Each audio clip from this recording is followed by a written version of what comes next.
Баршаңызға сәлем, сіздермен Айғаным. Менің каналыма қош келдіңіздер. Каналға тіркеліп, лайк басып, комментарий қалдыруды ұмытпаңыздар. Бүгін мен сіздерге мерекелік дастарханға арналған салат жасап көрсетемін. Бізге піскен тауық еті, корей салаты, жүгері, жұмыртқа, салат жапырағы және де бетін әсемдеуге анар мен укроп керек. Мен тауықтың төс етін алдым. Етіміз жұмсақ болып піскендіктен пышақтың қажеті жоқ. Осылай қолмен үзіп аламыз.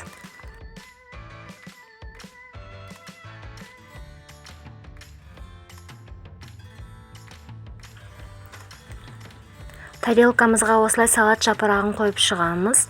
Салатты осындай формада жасаған өте ыңғайлы. Ыдысымызға алдымен піскен тауық етін саламыз. Үстіне майонез жағамыз. Мен майонезді аз ғана жақтым. Сіздер қалауларыңызша көп қып жағуларыңызға да болады. Майонезімізді қасықпен осылай жағып шығамыз. Корей салатын салып, үстіне тағы да майонез жағамыз.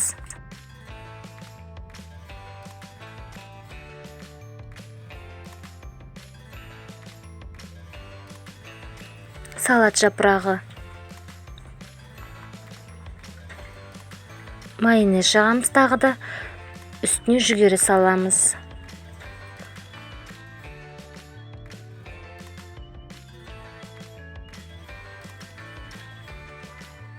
Үстінен тағы майонез жағамыз. Мен жұмыртқаның ағы мен сарысын бөліп, екеуін үкіштен өткізіп алдым.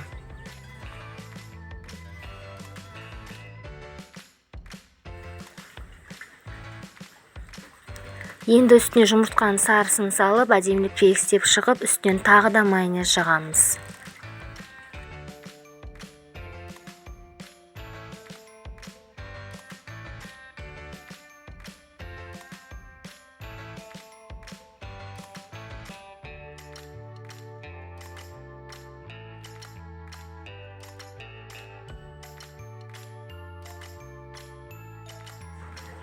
Бетіне жұмыртқаның ағын салып, бетін тегістеп шығамыз.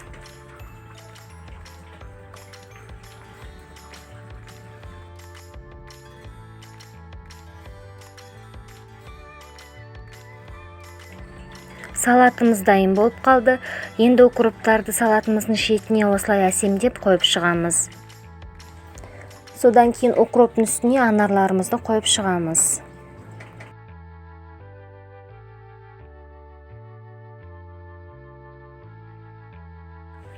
Міне біздің салатымыз дайын. Біздің салатымыз өте дәмді әрі өте тойымды. Жасап көріңіздер. Видеоның соңына дейін көргендеріңізге рахмет.